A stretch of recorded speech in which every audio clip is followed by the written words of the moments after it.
रोहन और मीरा ने शहर से दूर एक शांति भरी जगह पर फार्म हाउस लिया, सुकून के लिए। पहली ही रात के करीब 2 बजे का वक्त था जब रोहन को अचानक मीरा ने हिला कर उठाया। मीरा की आवाज हल्की सी कांप रही थी। उसने धीरे से कहा, किसी ने दरवाजे नॉक किया है, रोहन उठो प्लीज। रोहन ने नींद में ही आंखें मलते हुए कहा कि शायद उसका वहां होगा, इतनी रात को कौन आएगा। और उसने मीरा को सोने को बोला। वो उनकी पहली रात थी उस नए घर में, लेकिन उस रात के बाद सब कुछ बदलने वाला था। अगली रात बिल्कुल सेम वक्त पर ठीक 2 बजे दरवाजे पर फिर से नॉक हुआ। इस बार आवाज पहले से ज्यादा तेज थी, ज्यादा जिद भारी।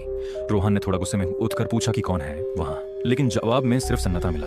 जब उसने दरवाजा खोला तो बाहर कोई नहीं था, लेकिन उसकी नजर फर्श पर पड़ी और जमीन पर पैरों के 2 निशान, एक बड़े इंसान के और एक छोटे बच्चे के, जैसे कोई बस अभी अभी वहां खड़ा था। तीसरी रात घर के अंदर का माहौल अजीब सा हो चुका था। हवा भरी भरी सी लग रही थी और फिर बिना किसी आवाज के दरवाजा खुद ही धीरे धीरे खुलने लगा। मीरा ने धीमे आवाज में रोहन से कहा, दरवाजा अपने आप खुल गया है। और दरवाजे के बाहर एक औरत और एक छोटा बच्चा खड़े थे। रोहन और मीरा उनके नजदीक गए और उन्होंने देखा उनके चेहरे पहले नॉर्मल थे, लेकिन धीरे धीरे उनकी आंखें काली होने लगी और मुस्कान कुछ ज्यादा ही अजीब थी। और तब उस औरत ने हल्की सी मुस्कान के साथ कहा कि ये घर उनका है। मीरा दार के मारे रोहन से कहती है कि दरवाजा बैंड करो। अभी के अभी रोहन झट से दरवाजा बैंड करता है और उससे घर की लाइट्स चली जाती हैं। फिर अचानक सब कुछ शांत। जैसे तैसे रात गुजरती है, दर दर कर फिर सुबह होती है। पुलिस घर पर आती है। ऑफिसर ने उन दोनों को हैरानी से देखा और पूछा कि तुम लोग यहाँ कैसे रहे हो। रोहन समझ नहीं पाता और हैरानी से पूछता है, मतलब क्या है इसका। ऑफिसर गहरी आवाज में वो बताता है कि ये घर पिछले 10 सालों से बांट पड़ा है